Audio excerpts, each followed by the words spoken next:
இது என்னுடைய தோட்டம். எருக்கூர் சீர்காழி தாலுகா மயிலாடுதுறை மாவட்டத்தில் அமைந்துள்ள கிராமத்தில் நான் பணியிலிருந்து ஓய்வு பெற்ற பின் நான் திட்டமிட்டு இந்த இடத்தை விலைக்கு வாங்கி அதை பராமரித்து இரு பக்கமும் அகழிகள் போன்று எடுத்து அந்த அகழிகளை மேடாக்கி அதன் மீது மரங்கள் இட்டுள்ளேன்.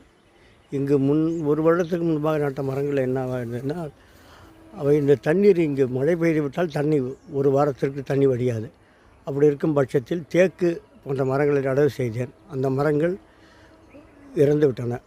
அது மிகவும் வருத்தமாக இருந்ததனால் மீண்டும் அந்த இடத்தை எல்லாம் தூய்மை செய்து திரும்பி பாத்திகள் பாத்திகள் அமைத்து இது போன்ற பாத்திகளை அமைத்து இருபுறமும் அகழிகள் நோண்டி ஒரு சிறிய குட்டையை அமைத்து இங்கே மழை பெஞ்சால் அந்த மழை தண்ணி எங்கேயும் வெளியில் போயிட முடியாத அளவுக்கு அந்த என்னுடைய தோட்டத்திலே தங்கியிருக்க அளவுக்கு வச்சுட்டு நான் நடந்து செல்வதற்கான ஒரு நடைபாதையும் இந்த தோட்டத்தின் மத்தியில் அமைத்துள்ளேன்.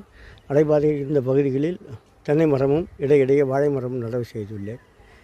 இவை 3 ஆண்டுகள் ஆகின்றன. ஓரளவுக்கு நல்லதொரு வளர்ச்சி, கிட்டத்தட்ட 30 அடிக்கு மேல் வளர்ந்து சிறப்பான ஒரு தோட்டத்துடன் வரைகிறது. எனக்கு மிக்க மகிழ்ச்சி. சிறிது நேரம் கிடைக்கும் போதெல்லாம் நான் இந்த தோட்டத்தை ஒரு முறை வளம் வந்துட்டு போனால் சென்றாலே மிகவும் மனது மகிழ்ச்சிகரமாக மாறிவிடும். இது என்னுடைய தோட்டத்தின் அமைப்பு. என்னுடைய பக்கத்திலேயே என்னுடைய வீட்டையும் அமைத்துள்ளேன். எங்கும் மரங்கள் பதிவு செய்யப்பட்டன. சுமார் இது 3/4 ஏக்கர் அளவு உள்ள தோட்டம். இந்த தோட்டத்தில் தண்ணீர் வைத்து சொட்டு நீர் பாசனம் மூலமாக இந்த மரங்களை வளர்த்துள்ளேன். இது பதிவு செய்வதன் காரணம், இது தங்களுக்கு ஒரு வழிகாட்டியாகவும் நான் செய்த தவறுகளை நீங்கள் செய்யாமல் திருத்தி கொண்டு மாற்றி அமைப்பதற்கும் வசதியாக இருக்கும். இதில் நான் செய்த ஒரே தவறு, டிம்பர் மரங்களுக்கு இடைவெளி 8 அடியாக விட்டு இருக்கிறேன். அது பத்தாது. 12 அடியிலிருந்து 15 அடி வரைக்கும் விட சொல்கிறாங்க. இது செம்மரம் தோட்டத்தில் வளர்ந்துள்ளது. ஸோ இதை